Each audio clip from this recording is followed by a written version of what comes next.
Hello, this is my first video, so please be gentle. Any feedback is appreciated. I'll put the story in the description below. Anyways, let's get on with the story. Broken, Tom Holland and Reader. Warning, say we're swearing in this story. Your name and Tom were made for each other and have been married for nearly 10 years. But what happens when they go through a putrid rough patch? Summary. Tom and Ryan have the same conversation for the past days, and your name has had enough. In the events of trying to fix things, Tom asks Ryan out for coffee. Chapter 1. Coffee tomorrow? It had been 3 months since last seeing your husband. You understood why he was barely home anymore, but it broke you every single time that you saw he had posted something on his story.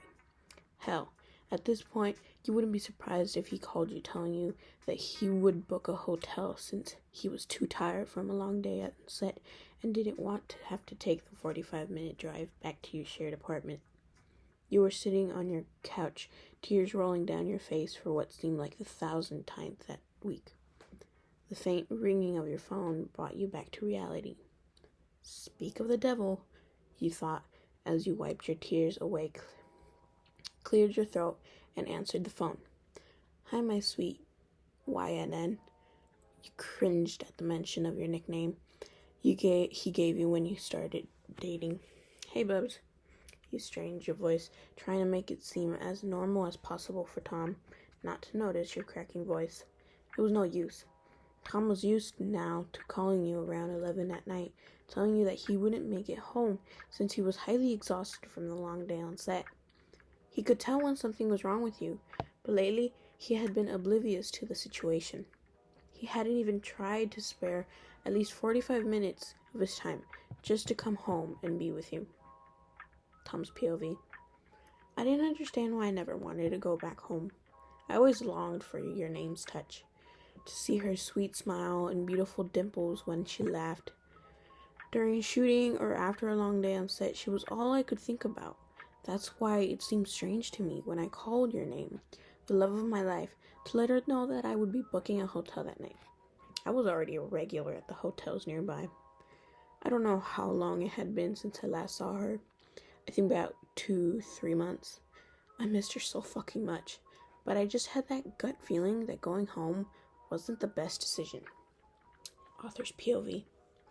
I just wanted to let you know that I won't be home today and you're going to book a hotel. He cut in, finishing his sentence exasperated. Yeah, shit.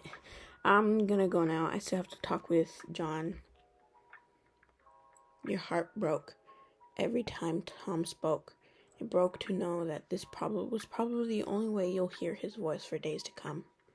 Yeah, sure, whatever, you answered hurriedly, trying to ignore the small pool of tears starting to form. Tom's POV. Crap, I knew that your name was not sensitive type, but I could hear her voice starting to crack, even if it was small. I knew that she was on the verge of tears. Trying to think of something, I fast and absentmindedly asked, would you like to go for coffee tomorrow? Your name's POV. I scoffed and then coughed, trying to hide the disappointment, yet excited squeal that was going to explode out of my mouth anytime soon. Keep it together, your name, I repeated to myself. Author's POV. Sure, he said, a little bit too eagerly. You blushed at the realization that you answered too quickly. I have a short day on set tomorrow. I'll text you when I'm on my way home. Bye, Buttercup. Love you.